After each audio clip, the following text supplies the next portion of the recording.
नमस्कार मित्रों, मैं डॉक्टर आनंद जयंत काले, कंसल्टेंट प्लास्टिक सर्जन और डायरेक्टर लेक सिटी हॉस्पिटल, एक सीक्वल वीडियो के साथ आपके सामने फिर से उपस्थित हूँ।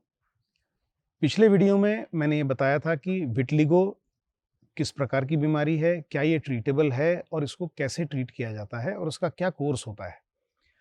इसका एक सीक्वल वीडियो मैं इस बार ये बता रहा हूँ कि इसमें जो प्लास्टिक सर्जिकल इंटरवेंशन या जो ऑपरेशंस हम लोग करते हैं, वो कौन से होते हैं और किस प्रॉब्लम में किस तरह का प्लास्टिक सर्जिकल प्रोसीजर हम लोग करते हैं। 2-3 प्रकार के ऑपरेशंस हम लोग रेगुलर बेसिस पे इसमें करते हैं। उसमें जो पहले हम किया करते थे कि जो लेयर विटिलिगो की होती है उसको हम निकाल देते थे और उसके ऊपर शीट ग्राफ्ट, बहुत ही पतला पेपर थिन स्किन ग्राफ्ट लेके और उसको वहाँ पे कवर करते थे। इसको हम लोग शीट ग्राफ्टिंग प्रोसीजर बोलते थे। अब ये धीरे-धीरे ऑब्सोलीट होता जा रहा है। नई टेक्निक्स आ गई हैं। एक टेक्निक है जिसको हम लोग बोलते हैं माइक्रो स्किन ग्राफ्टिंग, जिसमें हम बिल्कुल वैसे ही करते हैं। जिस जगह पे विटिलिगो है उसकी ऊपर की परत हम निकाल देते हैं, दूसरी जगह से स्किन ग्राफ्ट लेते हैं जहाँ पे नॉर्मल रंग है, उसको हम बहुत महीन-महीन टुकड़ों में डिवाइड कर देते हैं। उसके बाद उन टुकड़ों को क्रीम के माध्यम से उसके ऊपर कवर कर देते हैं, ताकि कुछ टुकड़े जो हैं वो चिपक जाएँ और कुछ टुकड़े जो है वो अपने आप निकल जाएँ। इतने पतले और इतने छोटे टुकड़े होते हैं कि ऐसा लगता है जैसे कि नॉर्मल तरीके से नेचुरल मेथड से वहाँ पे रंग भरा रहा है। अब ये माइक्रो स्किन ग्राफ्ट मेथड बहुत पॉपुलर हो गया है, बहुत रूटीनली हम लोग इसको कर रहे हैं और उसके बहुत नेचुरल और बहुत अच्छे रिजल्ट्स मिलते हैं। एक और टेक्निक होती है जिसको हम बोलते हैं पंच ग्राफ्ट, जिसमें हम जो विटिलिगो पैच होता है उस जगह से छोटे-छोटे टुकड़े चमड़ी के निकाल लेते हैं और उन टुकड़ों के अंदर छोटे-छोटे ग्राफ्ट्स हम रख देते हैं। ये पंच ग्राफ्टिंग मेथड जो है ये पुरानी मेथड है। इसमें कॉबल स्टोनिंग जैसा हो जाता है, मतलब जो लेवल है, जो सरफेस है वो एक जैसा नहीं रहता। इसलिए इसका रिजल्ट उतना अच्छा नहीं दिखता जितना कि माइक्रो स्किन ग्राफ्टिंग का होता है। एक और नई टेक्निक है जिसको हम बोलते हैं मेलानोसाइट ट्रांसफर। इसमें पतला स्किन लिया जाता है, वैसा ही जो विटिलिगो का पैच होता है उसमें ऊपर का हिस्से को हटा दिया जाता है। जो स्किन ग्राफ्ट होता है उसको हम डायरेक्टली उसके ऊपर नहीं लगाते।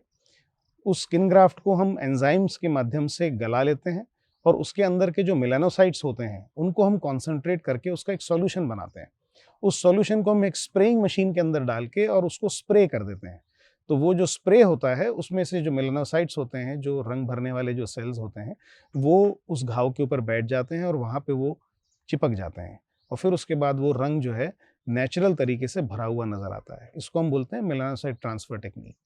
तो माइक्रो स्किन ग्राफ्ट और मेलानोसाइट ट्रांसफर ये गोल्ड स्टैंडर्ड है, आज के समय सबसे कॉमनली किए जाने वाले ऑपरेशन है और विटिलिगो सर्जरी में बहुत अच्छे रिजल्ट्स ये देते हैं। अब लोग कहते हैं कि इसको कंपेयर कैसे करेंगे, माइक्रो पिगमेंटेशन और स्किन ग्राफ्ट। तो माइक्रो पिगमेंटेशन टेम्पररी है, नॉन सर्जिकल है और माइक्रो स्किन ग्राफ्ट और मेलानोसाइट ट्रांसफर ये सर्जिकल है और ये परमानेंट है।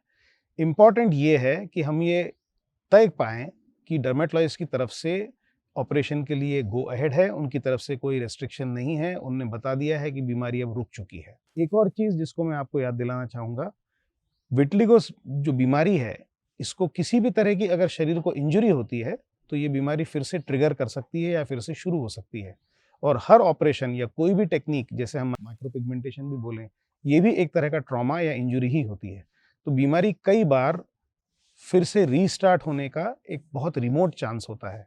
ये सिर्फ हम ध्यान में रखें, लेकिन अगर डर्मेटोलॉजिस्ट की तरफ से हमको ये अनुमति है कि उनकी बीमारी अब कंट्रोल में है और हम ये ऑपरेशन करा सकते हैं, तो हमने ये ऑपरेशन कराना चाहिए। इस बार हमने ये बात किया कि विटिलिगो पैचेस में किस तरह के ऑपरेशंस किए जाते हैं और किन मरीजों में किए जाते हैं।